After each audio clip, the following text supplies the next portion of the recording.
Welcome to టీ10. నేను రేవతి. హర్యానాలో బీజేపీకి ప్రతికూల పవనాలు వీస్తున్నాయా?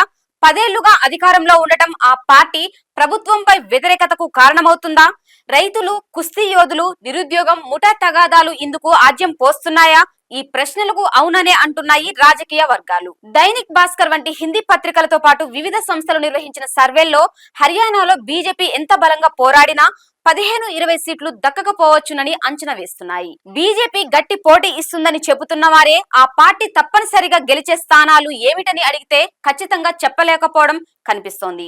నిజానికి ఈ ప్రజా వ్యతిరేకతను గమనించే కేంద్ర నాయకత్వం 6 నెలల కిందట ముఖ్యమంత్రిని మార్చింది. ఎన్నికల సందర్భంగా సగానికి పైగా సిట్టింగ్ అభ్యర్థులను మార్చేసింది. అయినా సత్ఫలితాలు రావడం లేదని బీజేపీ నేతలే వాపోతున్నారు. ఈ నేపథ్యంలో ఓట్ల చీలికపై ఆ పార్టీ ఆశలు పెట్టుకుంటుందని రాజకీయ వర్గాలు విశ్లేషిస్తున్నాయి. ఇక్కడ ఇండియా కూటమిలో భాగంగా కాంగ్రెస్ తో పొత్తును తిరస్కరించి ఆమ్ ఆద్మీ పార్టీ ఒంటరిగా పోటీ చేస్తుంది. అలాగే ఐఎన్ఎల్డి, బీఎస్పీ కూటమి, జననాయక్ జనతా పార్టీ, ఆజాద్ సమాజ్ పార్టీ కూటమి సొంతంగా బరిలోకి దిగాయి. ఆయా పార్టీలు, కూటములు కాంగ్రెస్ ఓట్లను చీల్చడంపైనే బీజేపీ ఇప్పుడు ఆశలు పెట్టుకుంటుందని రాజకీయ వర్గాలు భావిస్తున్నాయి. ఒకవేళ త్రిశంకు అసెంబ్లీ ఏర్పడితే చిన్న పార్టీలు, స్వతంత్రులు కింగ్ మేకర్ పాత్ర పోషించే అవకాశం ఉందని, కేంద్రంలో అధికారంలో ఉండటంతో ఆ పరిణామం తమకు అనుకూలించే అవకాశం ఉందని బీజేపీ నాయకులు విశ్లేషిస్తున్నారు. అయితే కాంగ్రెస్ వాదన ఇందుకు భిన్నంగా ఉంది. హర్యానాలో ముక్కోనపు పోటీ జరిగే అవకాశాలు ప్రతిసారి తగ్గిపోతున్నాయని, ప్రజలు తమ ఓటును వృధా చేయడం లేదని కాంగ్రెస్ వర్గాలు వివరిస్తున్నాయి. 2014 ఎన్నికల్లో ముక్కోనపు పోటీ 49 స్థానాల్లో జరిగితే 2019 ఎన్నికలకు వచ్చేసరికి వాటి సంఖ్య 28 స్థానాలకు తగ్గిపోయిందని, ఈసారి వాటి సంఖ్య 10లోపే ఉండవచ్చని విశ్లేషిస్తున్నాయి. హర్యానాలో దేవీలాల్ వారసుల పట్టు రోజు రోజుకు తగ్గిపోవడం కూడా పోటీ ప్రధానంగా కాంగ్రెస్, బీజేపీ మధ్య పరిమితం కావడానికి కారణమని విశ్లేషిస్తున్నాయి. దేవీలాల్ వారసత్వం పార్టీలైన జననాయక్ జనతా పార్టీ, ఐఎన్ఎల్డి రెండింటికి కలిపి గత లోక్సభ ఎన్నికలో వచ్చిన ఓట్లు 2.61% మాత్రమే. అదే సమయంలో గత అసెంబ్లీ ఎన్నికల్లో బీజేపీ 10 సీట్లలో విజయం సాధించింది.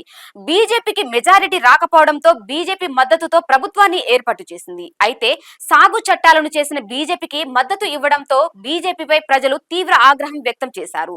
దాంతో లోక్సభ ఎన్నికల్లో ఆ పార్టీకి గట్టి ఎదురుదెబ్బ తగిలింది. ఇటు బీజేపీ మాత్రమే కాకుండా అటు ఐఎన్ఎల్డి కూడా అన్ని సీట్లలో చిత్తుగా ఓడిపోయాయి.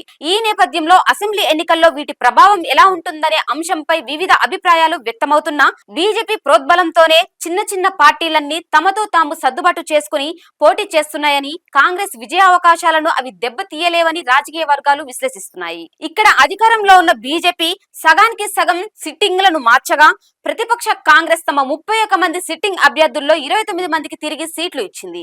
గత ఎన్నికల్లో ఓడిపోయిన 17 మందికి మళ్లీ అవకాశాలు కల్పించింది. కాంగ్రెస్ కూడా వ్యూహాత్మక అడుగులు వేస్తోంది. రైతు ఆందోళనకు కేంద్ర బిందువైన హర్యానాలో రైతన్నలే ఈసారి ఫలితాలను నిర్ణయించనున్నారు. దీన్ని దృష్టిలో ఉంచుకొని రైతులకు ఎంఎస్పీ ధరకు హామీ ఇస్తామని కాంగ్రెస్ తన మేనిఫెస్టోలో ప్రకటించింది. సైనిక ఉద్యోగాలపై ఆశలు పెట్టుకున్న యువత కేంద్ర ప్రభుత్వం అగ్నివీర్ పథకం ద్వారా కేవలం 4 ఏళ్లే ఉపాధి కల్పిస్తామని చెప్పడంతో హతాశులయ్యారు. ప్రపంచ క్రీడల్లో పథకాలు సాధించి పెట్టిన హర్యానా మహిళా మల్లా యోధుల పట్ల బీజేపీ వ్యవహరించిన తీరు కూడా ప్రజల్లో నిరసనను పెంచింది. దాదాపు ఏడాది పాటు మహిళా మల్లా యోధులు ఢిల్లీలో నిరసన తెలపడం, వారికి పురుష పహిల్వాన్లు కూడా మద్దతు పలకడం బీజేపీకి ప్రతికూలంగా మారుతోందని రాజకీయ వర్గాలు విశ్లేషిస్తున్నాయి. ఇక స్వాతంత్రులు, తిరుగుబాటు అభ్యర్థుల మాటకొస్తే వారి సమస్య కాంగ్రెస్ కంటే బీజేపీకే ఎక్కువ ఉందని చెబుతున్నాయి. మరోవైపు కాంగ్రెస్ లో వర్గపోరు ఆ పార్టీని దెబ్బతీసే అవకాశం ఉందనే విశ్లేషణలు వెలువడ్డాయి. దళిత నేత సెల్జా కుమారి, మాజీ సీఎం భూపేందర్ హుడా మధ్య ఉన్న అంతర్గత తగాదాలు గత వారం వరకు ఆ పార్టీ నేతలకు కలవరం సృష్టించాయి. కానీ రాహుల్ జోక్యంతో ఈ తగాదాలు సమసిపోయాయి. 4 రోజుల కిందట కర్నాల్లో జరిగిన బహిరంగ సభలో రాహుల్ తో పాటు సెల్జా, హుడా ఇద్దరు చెట్టపట్టాలు వేసుకుని హాజరు కావడంతో ఆ పార్టీ నేతలు ఊపిరి పీల్చుకున్నారు. ఇక ఆ ప్రభావం ఆ రాష్ట్రంలో అంతగా ఉండదని రాజకీయ వర్గాలు అంటున్నాయి. ఇది ఇవాల్టి న్యూస్. చూస్తూనే ఉండండి టీ10.